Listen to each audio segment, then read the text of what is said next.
حضرت حسن بصری رضی اللہ تعالی عنہ رو رہے تھے اور کسی نے پوچھا کہ آپ رو کیوں رہے ہیں؟ فرمایا کہ مجھے اللہ کی بے نیازی سے ڈر لگتا ہے، وہ اگر جہنم میں ڈال دے تو اسے کون پوچھنے والا ہے۔ اللہ اکبر۔ تو نیکی کرنے کے باوجود بھی ڈرتا رہے اور اس کی رحمتوں کے لیے ملتجی رہے کہ مالک تیری رحمت سے ہی کرم نوازی ہوگی اور میں راہی جنت ہوں گا۔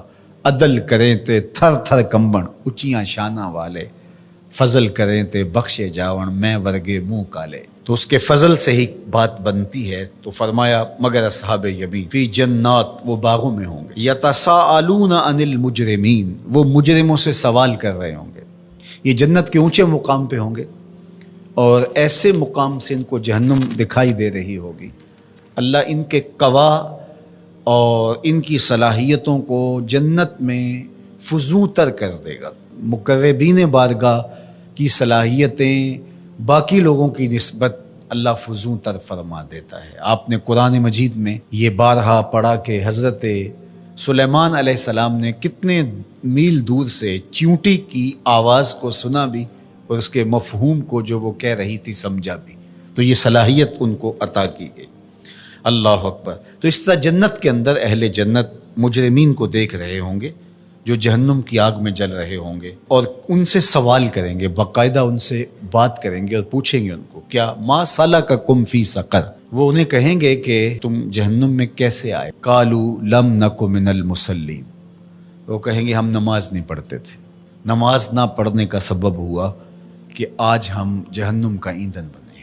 وَلَمْ نَكُ نُطْعِمُ الْمِسْكِينَ، اور ہم مسکینوں کو کھانا نہیں کھلایا کرتے تھے۔ عبادات یہ اللہ کا حق ہے جو بندے کے اوپر لازم ہے، اور ہم نمازوں کی کثرت اور دیگر اعمال خیر کی بجا آوری سے اپنے معاشرے کے دکھی، لاچار اور مجبور لوگوں سے اپنی نظریں نہیں ہٹا سکتے کہ ہم تو میاں پنج گانا نماز پڑھتے ہیں، کسی کو دکھ نہیں دیتے، اذیت نہیں پہنچاتے، تکلیف نہیں پہنچاتے، کافی ہمارے لیے۔ تو وہ کہیں گے ہم نماز نہیں پڑھتے تھے اور مسکینوں کو کھانا نہیں کھلاتے تھے۔ چلو یہ تو نماز بھی نہیں پڑھتے تھے، یہ ان کا ایک جرم، اور دوسرا جرم کہ وہ مسکینوں کو کھانا نہیں کھلاتے تھے اور جہنم کی آگ میں جل رہے ہیں۔ اور اگر کوئی نماز پڑھتا ہو لیکن مسکینوں کو کھانا نہیں کھلاتا، اچھا وہ اگر یہ کہے کہ میں کھانا اس لیے نہیں کھلاتا کہ میرے پاس مالی استطاعت نہیں ہے کہ میں کسی کی ضرورت کو پورا کر سکوں، لہٰذا میں بری ہوں۔ لیکن قرآن نے اس سے بھی آگے کی بات کی، جو شخص مالی طور پہ مستحکم نہیں ہے لیکن اللہ نے اس کو زبان دی ہے، اللہ نے اس کو اثر و رسوخ دیا ہے، وہ کسی کو ترغیب دے کر کے کسی دکھی کی ضرورت کو پورا کروا سکتا ہے، اور وہ کہے کہ جناب میری یہ ذمہ داری میں شامل نہیں ہے، تو قرآن نے اس کی بھی مذمت کی۔ وَلَا يَحُضُّ عَلَىٰ طَعَامِ الْمِسْكِينِ، فرمایا کہ یہ مسکینوں کو کھانا کھلانے کی ترغیب نہیں دیتا۔ اس کو چاہیے تھا کہ وہ امراء کو اس کی ترغیب دیتا اور غرباء کی طرف ان کو متوجہ کرتا، تو اس کا یہ عمل بھی صدقہ قرار پاتا اور اس کا یہ عمل بھی اللہ کی رضا کا سبب اور ذریعہ ہوتا، اور وہ کہتا ٹھیک ہے یہ تڑپتے رہیں، میں کیا کر سکتا ہوں، اور میں ان کے لیے کسی کو ترغیب ہی کیوں دوں۔ تو اس کی بھی مذمت کی گئی، اور ایسے نمازیوں کو کہا کہ وہ اپنی نمازیں دکھاوے کی نمازیں پڑھ رہے ہیں، انہیں نماز کے فلسفے سے ہی آگہی نہیں آئی۔ اگر ان کے دل میں گداز پیدا نہیں ہوا، ان کے دل میں نرمی پیدا نہیں ہوئی، معاشرے کے کمزور، پسے ہوئے، لاچار، مجبور، اراملہ، مساکین، یتاما کی مدد کے لیے ان کے اندر یہ جذبات پیدا نہیں ہوئے، تو وہ تہجد پڑھیں، وہ سجدے کریں، وہ لمبی قرات کریں، لمبی نمازیں پڑھیں، تو کہا کہ وہ اپنی نماز کے فلسفے سے ہی آگاہ نہیں ہوئے۔ نماز کا عملی نتیجہ یہ تھا کہ وہ ضرورت مندوں کی ضرورت کو پورا کرتے، ان کے پاس اگر مالی استطاعت ہے تو اللہ کے دیے ہوئے اس مال سے، اور اگر وہ مالی استطاعت نہیں رکھتے تو اللہ نے ان کو جو دیگر صلاحیتیں بخشی ہیں ان سے وہ تحریص دلاتے، ان سے وہ ترغیب دیتے، اور ان کے کہنے سے کسی دکھی، لاچار، مجبور کی ضرورت پوری ہو جاتی۔ تو یہ ان کو کرنا چاہیے تھا۔ حضرت سیدنا شیخ عبد القادر الجیلانی علیہ رحمہ و رضوان فرماتے ہیں آدھا فقر برہنہ بدن لوگوں کو لباس دینا اور بھوکوں کو کھانا کھلانا ہے، باقی عبادات، نیکیاں، چلے، مراقبے، ریاستیں، یہ جو کچھ ہے یہ آدھا ہے۔ صرف آدھا فقر بھوکوں کو، لاچاروں کو کھانا کھلانا ہے، لوگوں کی ضرورتوں اور لوگوں کی احتیاج میں ان کے کام آنا ہے۔ اللہ اکبر۔ تو درویشی، تصوف، فقر، اس کا آدھا حصہ مخلوق خدا کے ساتھ نرم دلی سے پیش آنا اور ان کی ضروریات کی تکمیل کرنا۔ تین چیزیں گناہوں کا کفارہ ہیں۔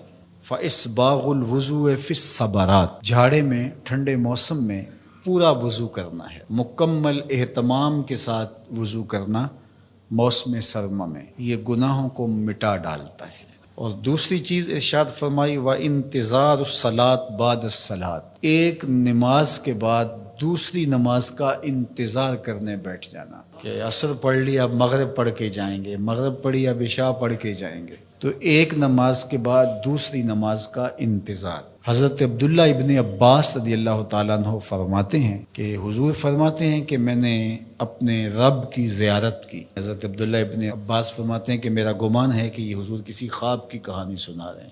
تو ارشاد فرمایا کہ جب میں نے اپنے رب کی زیارت کی تو میرے رب نے مجھے کہا کہ یہ فرشتے جو ملائے اعلیٰ میں بحث کر رہے ہیں، یہ کس امر میں گفتگو کر رہے ہیں؟ فرشتے کسی معاملے میں تکرار کر رہے تھے، تو ان کی گفتگو کس عنوان سے ہے؟ تو میں نے کہا کہ مالک تو بہتر جانتا ہے، مجھے معلوم نہیں ہے۔ تو اللہ نے اپنا دست قدرت میرے دو کندھوں کے درمیان رکھا اور اس کی ٹھنڈک میں نے سینے میں محسوس کی۔ فَتَجَلَّى لِي كُلُّ شَيْءٍ وَعَرَفْتُ، ہر شے میرے سامنے روشن ہو گئی اور میں نے ہر شے کو دیکھ بھی لیا اور پہچان بھی لیا۔